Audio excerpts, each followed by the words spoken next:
JF Stretford, Paddock, Manchester United winning in Europe against the mighty Sheriff 2-0. Thanks to Jadon Sancho and Cristiano Ronaldo. Joining me for this live review is Mr. David Scott. How are you doing, Scott? Are you good? Yeah, buzzing, man. It's nice to get a win in Europe. I love that.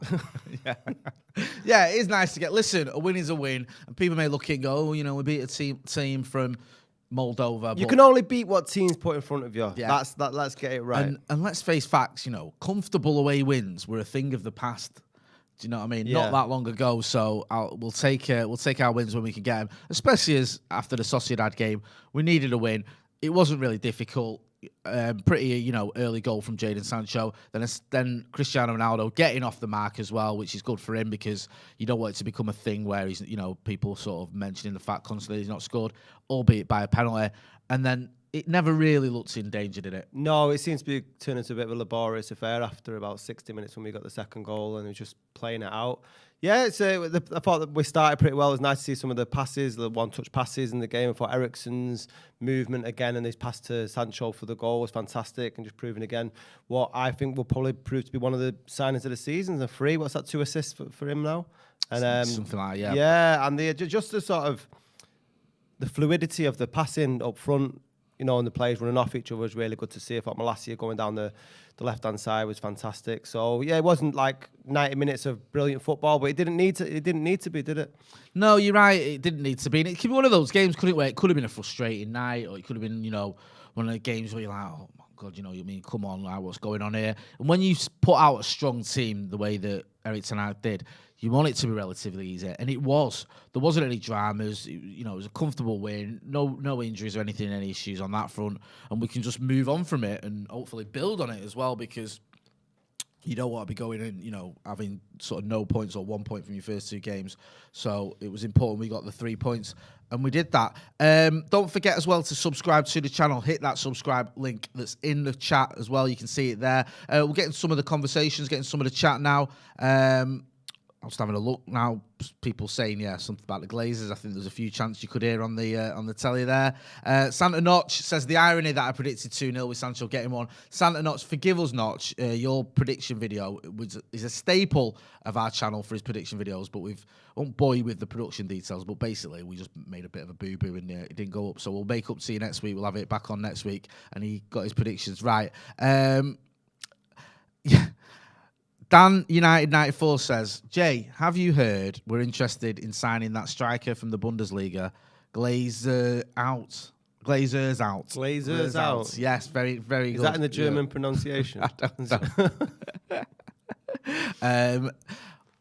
Ronaldo getting off the mark. I mean, in the pantheon of United and Cristiano Ronaldo goals, a penalty in Moldova isn't anything he's going to remember. It won't be the first one on his highlights reel. No, it won't be, will it? The 12,000 goals that he scored, no, it won't be the first one. But I think it's important for his own, not that he's a man that needs confidence, but I think if it would have continued a bit longer, not scoring goals, especially when we've got a bit of a break now as well, might have been hanging over him. And it was a penalty.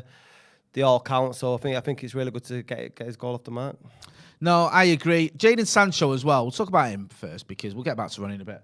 Sancho, you can see from the thumbnail, he held up these shin pads. He got given these shin pads by a young fan the other day. And when he scored his goal, he held up these shin pads. This fan had made some shin pads with Jadon Sancho's picture on. He seems, like a nice enough lad, doesn't he, Jadon Sancho? And little things like that. I think that's a nice touch, that, isn't it? Doesn't have to do that sort of thing, no. Does it? No, and I think it's another way to sort of endear this team to the fan base, because I think you put a tweet out just before we came on air about how last season there's nowhere on earth you'd go anywhere with the team, would you really? Yeah. And now we're all wanting to go to Centre Parks when it opens up again.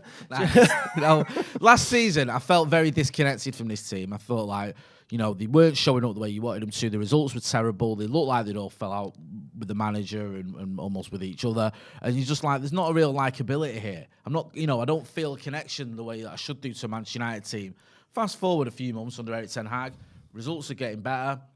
The football's better. And also, there just seems to be something there where you can buy into what's going on at Manchester United at the minute. This is the thing that I find frustrating when, rival fans always poke at United and they're saying, oh, he spent all the money, you should be happy and all that. Listen, even the results are great that we're winning games and we seem to have turned the corner from last season. But by and large, Manchester United's fan base were so disconnected from the team on the pitch in seasons past was down to the fact that they didn't try or care. There was no energy or enthusiasm. Now, you've got fans that are spending... I mean, how much would it cost the fans today to go to Moldova and stuff? Probably a bag of sand at least. We draw that game last year. You know what I mean? I don't think we win that game away from home. And now we're seeing players that really want to play for the badge. And we talked about earlier on the live regarding Anthony scoring against Arsenal and how he celebrated and like Malacia. And these are new players, and it's just injected that enthusiasm. And it can become infectious, you know? Yeah. No, it can be. You're right. And this is what you want to see. You want to see that enthusiasm. You want to see that energy. And, you know, like you say, times around and fans spend a lot of money, and a lot of fans that go, not rich, you know, the skin, everyone's skin, but, you know, you make that effort, you try and get behind the team as best you can, and you want to see that reciprocated. It's not just fans that are going to the game as well, you know, if you're watching at home or whatever, then, you know, you expect anyone that steps out. You're investing time, if not money, exactly. You know? Do you know what I mean? Like, you know, when you see someone turn up for Manchester United or put the shirt on for Manchester United, you want to see them giving their all, and far too often we just haven't seen that of late, but definitely the last sort of 5 or 6 games in particular, certainly the last 4 games in the Premier League and tonight, we've seen a much better performance. He did go with a strong team. One of the players that's been a mainstay of any strong team this season for Manchester United has been Christian Eriksen. I mean, you know, you mentioned him and how well he's doing and how he's been, you know, the signing of the season. Who else impressed you today?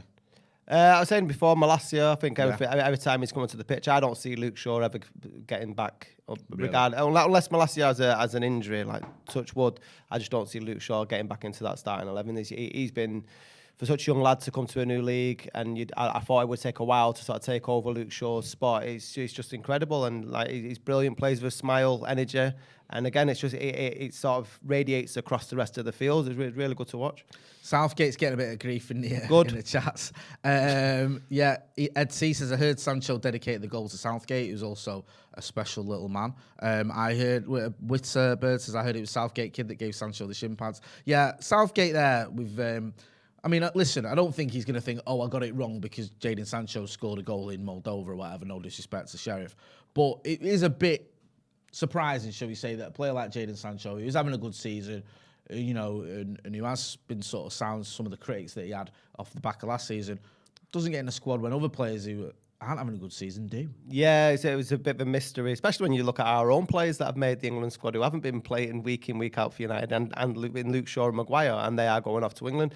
Listen, from my own personal point of view, if our better players aren't going off on international duty, gives them less time to get injured, you know, and they'll be fresh for when we come back. And I'd rather keep Rashford and Sancho at home and send Maguire and Shaw.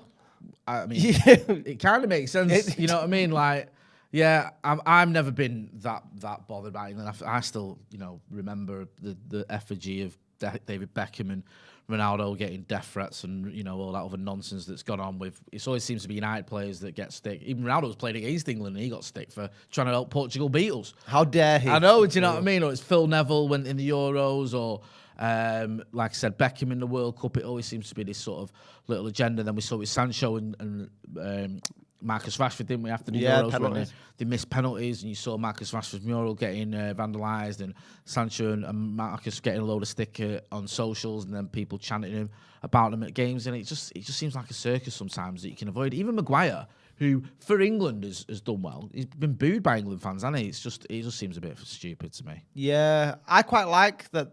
If there's a distance between United fans and United players and the national team.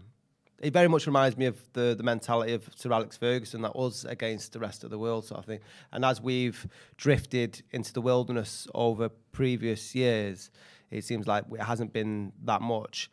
And I don't know if you agree with me in this, but given the investment that we've had this summer and the players, and they are quality players that we brought in, I think Casemiro still has a bit to prove, but he was the last one to join. I don't think he's had as much game time as the others. It's obviously, this is Anthony's second game, wasn't it? For third game for Anthony? Second game? Arsenal, Sociedad, and third game. But I just think that there seems to be, the agenda seems to have cranked up another notch, that people really, really don't want United to succeed this season. And I think the reason it's happening is because there's more and more evidence that we can go on to do something. Maybe that isn't go on to win the league, but we seem to have turned the corner and we're on a trajectory towards somewhere better than where we've been. No, I agree. I think that, you know, people do seem to I hate the word rattle, but it's certainly getting under people's skin. Yeah, definitely. You know, I mean, you see loads of pundits, loads of journalists, loads of ex-players, not United ex-players, but other players sort of being overly critical of United at times and sort of questioning things, and it just seems to be like, you know, people are, I don't know, you do get that impression that people look at United and think, okay, maybe Ten Hag is the guy that some people think he is. The signings are the ones that sort of they've been suggested they are, you know, in terms of the quality they can bring to the team and what we've seen so far. Maybe United can do something this season, and that's why you get a lot of hatred. And I just think it's getting sort of almost embarrassing, some of the stuff we've seen, especially, you know, the Martinez stuff we saw, just ridiculous. Oh, it's ridiculous. But I think that it plays into our favour though, Jay. Because I don't know about yourself. If someone tells you can't do something or you're not good to do, you know, you prove them wrong. It's a motivational. It really is. So I really think that a lot of these idiots, for the want of a better word, are going to be in humble pie one way or another, come May. Yeah, I agree, and I hope you're right. Everyone get involved in the chat and comments. Let us know what you think. Make sure you are hitting that like button as well. Over 1,200 people watching. We need to get to 200 likes at least. Regista, this says it all really about the division that people have when it comes to Cristiano Ronaldo. Regista says Ronaldo is finished. Megaloman says Ronaldo done and dusted. Richard Ando says I love Ronaldo. Yeah, he's always a bit of a divisive figure in around here, especially now that he's not as essential as he was, you know, even last season. He's brought it on himself. There's an argument in there that we don't need him. There's an argument that he's becoming a hindrance. There's a counter argument to that you do need Cristiano Ronaldo, that it's worth having him, that he can be maybe this leader of men when it comes to some of the young players, and also can pop up with a goal. I mean, maybe somewhere in the between is more accurate. Yeah, I mean, it's all hypothetical because he's staying anyway, regardless now, isn't it? But I think the division between fans, and I can only speak from my own personal thoughts on it, is that it was the manner in which he was trying to orchestrate a move.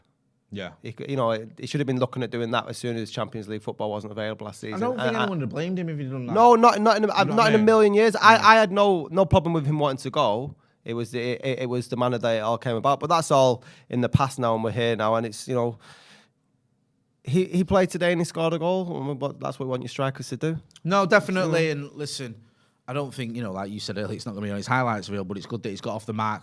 And it's good to see Jadon Sancho keeps going. And it's good to get a clean sheet as well because, you know, again, I don't want to keep going on about last season, but last season clean sheets were non-existent almost, weren't they, towards the end of the season. Do you think that sort of breeds the confidence in the rest of the team? Having the Varane fit alongside Martinez, it must do, because I think every single team that has won the Premier League or any trophy starts first and foremost with not conceding goals. And I look at like Leicester last season when some of the goals and a lot of them are down to Maguire's fault. And I don't like pointing the finger at him, but he's not good enough, you know. But now it sort of breeds confidence with the rest of the team that they're going to try something different, and they're not that nervous about letting go of the ball because they might concede if they go the other end. Yeah, no, I think you're right. I think, you know, it's just like when if you've got that 1-goal lead like we had at Leicester and we had at Southampton, you think, okay, you know, we can see this game out, we can win because we've got a solid defence, because we've got, you know, someone in midfield who can protect the defence, and we've got, like, say, Varane's fit and Martin as he's flying. Last season, it was just we were all over the gaff, weren't we? And like I say, it's not just a clean sheet as well. It's, you know, playing out from the back. We know that Ten Hag does like to do that. We have mixed it up a bit. I think against Liverpool, you saw we were going long. But we got the ability to play out from the back as well. I did a tweet before, and you were talking about how you can like this team. You can buy into what Erik Ten Hag's going to do. And with that in mind, don't forget as well, we have got a lot of merchandise here on Paddock. Check out paddockmerch.com. You've got, there you go, some Ten Hag t-shirts. Not really those two ugly mugs are. We've got Ten Hag t-shirts, got Martinez t-shirts, got Marcus Rashford stuff, got McSauce stuff. Go and check it out. We've got hoodies, cups, all that jazz, t-shirts and stuff. Oh, look how proud you look on that. Oh, look, there you go. There's a man who's won a competition. Yeah, look, I'm wearing my t-shirt. Yeah, so Martinez, there's a butcher one there. Lots of people here laying into Maguire. He's another one who just seems to get quite a lot of stick. I know you weren't having a dig at him a minute ago. You were just using an example. But Duncan Edwards says Maguire is finished at United. Forgive me, there were some other comments about him earlier too. A lot of people just sort of questioning Maguire and whether he has a future United. Listen, we know that the one thing is Varane, at the minute he's fit, and if he's fit, he stays in the team. But last season he missed almost half his games. So I'm not counting my chickens just yet. No. If Maguire goes, then we will have to replace him with someone, you know, who's decent at least. Yeah. But Maguire wasn't helped by the transfer fee, which he had no control with. You know, £80 million alone is a lot of pressure. Yeah. Coming into United, but I just don't think the evidence has been there that he's anywhere near good enough, and the performances that we're getting out of the rest of the team and the defence this season only goes to prove more of that. Yeah, definitely. Anyway, happy days. Manchester United winning in Europe. Jadon Sancho getting a goal. Cristiano Ronaldo off the mark. A clean sheet. What more do you want? That'll do us to the next game, which is against those minnows, Manchester City, on the 2nd of October. Yeah, Macca says fuck off City and never a true word spoken. Right, we're going to wrap it up there. You can have a review from Adam McCullough and from Andy Tate as well. And also, you know, we've got loads of other videos you want to go and check out on the site as well. So make sure you are subscribing to Stretford Paddock. That's been Scotty. You can find him on Scotty and Motty. And what else? What else you up Twitter to? at Arkid, ARGH Kid. But sub Scotty and Motty first and foremost. Yeah, first and foremost. Yeah. And don't forget to subscribe to Stretford Paddock. Thanks for watching.